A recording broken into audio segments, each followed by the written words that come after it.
Chairman P T آئی کے appeal کے حوالے سے اپڈیٹ کرنا چاہوں گا۔ توشہ خانہ کیس میں آج اپیل کی سماعت ہوئی۔ ڈویژن بینچ نے چیف جسٹس اسلام آباد ہائی کورٹ کی سربراہی میں سماعت کی۔ ہم نے اور خان صاحب کی جو توشہ خانہ میں لیگل ٹیم ہے، اس میں خواجہ عارض صاحب ہیں، اور آج اپیل میں سردار لطیف کوسہ صاحب بھی تشریف لائے تھے، بابر اعوان صاحب بھی تھے، گزارشات کی اور عدالت سے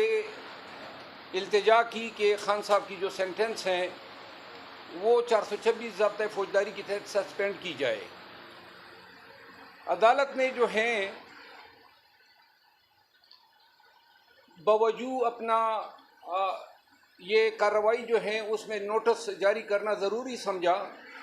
اور غالباً جہاں تک مجھے یاد ہے 4 دن کے بعد انہوں نے کہا کہ یہ کیس دوبارہ سنا جائے گا۔ چونکہ پاکستان میں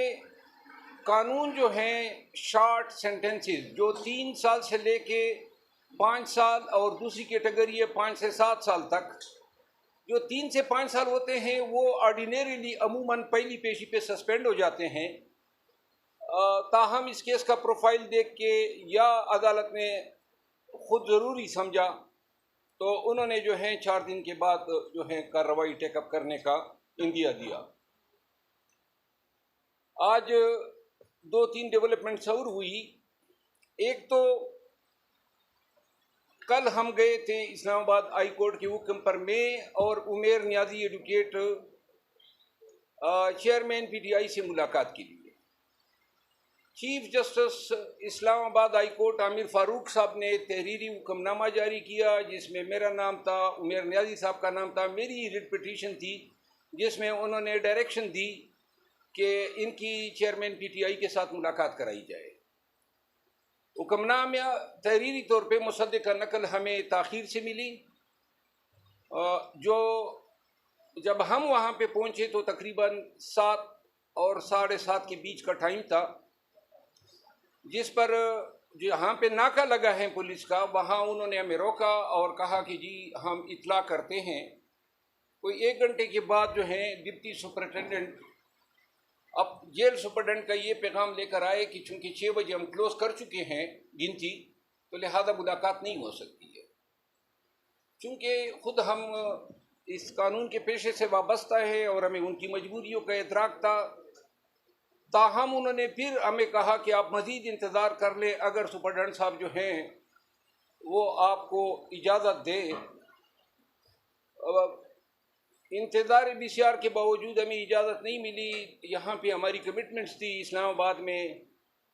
تو ہم وہاں سے روانہ ہوئے اور اسلام آباد پہنچتے ہوئے راستے میں ہم نے اس حوالے سے ویڈیو بھی جاری کی۔ آج صبح چیف جسٹس صاحب کو میں نے انفارم کیا کہ گرچہ آپ کا حکم نامہ چونکہ ہمیں تاخیر سے ملا تھا تو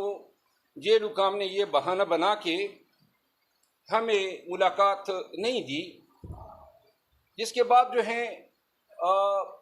آج چیف جسٹس صاحب نے چیئرمین پی ٹی آئی کی وہ پٹیشن جس میں انہوں نے A-B کلاس کا مطالبہ کیا ہے اور اڈیالہ جیل منتقلی کی استدعا ہے، اپنے معالج، وکلاء، خاتون خانہ، اپنے بہنوں کے ساتھ جو رسائی یا ملاقات کی جو اجازت ہیں اس مقدمے کی سماعت کی، اور ابھی تک تحریری حکم ہمارے سامنے نہیں آیا ہے، لیکن شاید جو ہے عدالت نے قانون کے مطابق ہمیں اجازت دی ہے۔ جس کے بعد میں شہریار افریدی صاحب کے کیس میں پنڈی ہائی کورٹ گیا، Lahore high court Pindi bench, وہاں میں اس عدالت میں بیٹھا تھا کہ اس دوران مجھے واٹس ایپ آئی اور یہ ایک FIR مجھے موصول ہوئی جو کہ اٹک پولیس نے درج کی ہے ڈپٹی سپرنٹینڈنٹ جیل کے ایما پہ کہ جی وہاں جب ہم گئے تو وہاں ہم نے آتا پائیاں کی، کپڑے پاڑے۔ بہرحال یہ ایسے ہی FIR ہے چیئرمین پی ٹی آئی کے خلاف، جس طرح یہ FIR تھی، کسی سے تلخ گفتگو تک نہیں ہوئی، نہ ہم عمر کی اس حصے میں ہیں کہ سپاہیوں سے ہم آتا پائیاں کریں، اور ہمیں ادراک ہے ان چیزوں کا، لیکن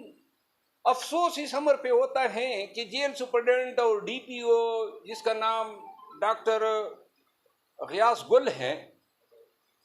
یہ کمپنی کے اعلی کار بنے اور ان کی ایما پہ انہوں نے ہم پہ یہ ایف آئی آر درج کی۔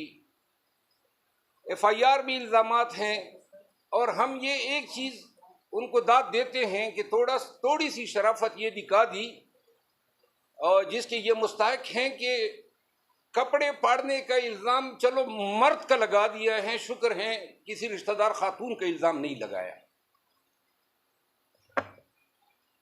ڈاکٹر غیاث گل جو ہیں، اس نے مجھ سے تھوڑی دیر قبل انہوں نے مجھے کال کی، میں ٹائم بتا دیتا ہوں، اور چونکہ وہ اسلام آباد میں کافی عرصہ ایس ایس پی وغیرہ رہے ہیں، یہ 1:15 پہ انہوں نے مجھے کال کی، اور ان کے کال سے مجھے پتہ چلا دو چیزوں کا، کہ اس کی بیگم جو کہ ڈی ایم جی آفیسر ہیں، جو یہاں ایک گھر پہ قبضہ کرنا چاہتی تھی، اور جس میں مخالف فریق کا وکیل تھا، اور وہ قبضہ کرنا میں نے ان کو قبضہ کرنے نہیں دیا، اور دوسرا اس نے کوئی پلاٹ لیا ہے غیر قانونی طور پہ، جو دوسرے ایک پی ایس پی آفیسر نے چیلنج کیے، اور میں ان کا وکیل ہوں، اور یہ اس کے ساتھ جو ہے آؤٹ آف دا وے نیکی کی گئی تھی،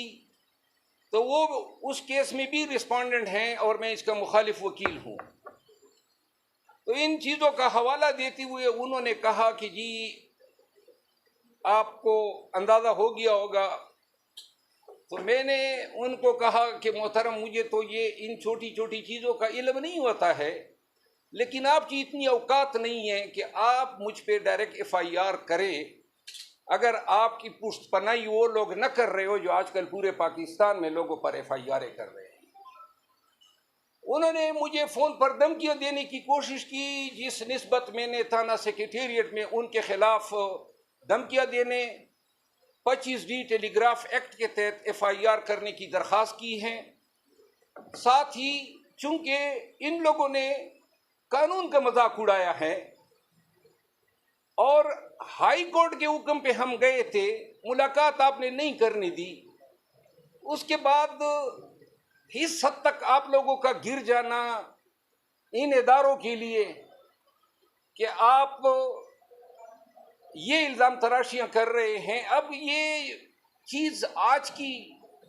پہلی واردات نہیں ہے،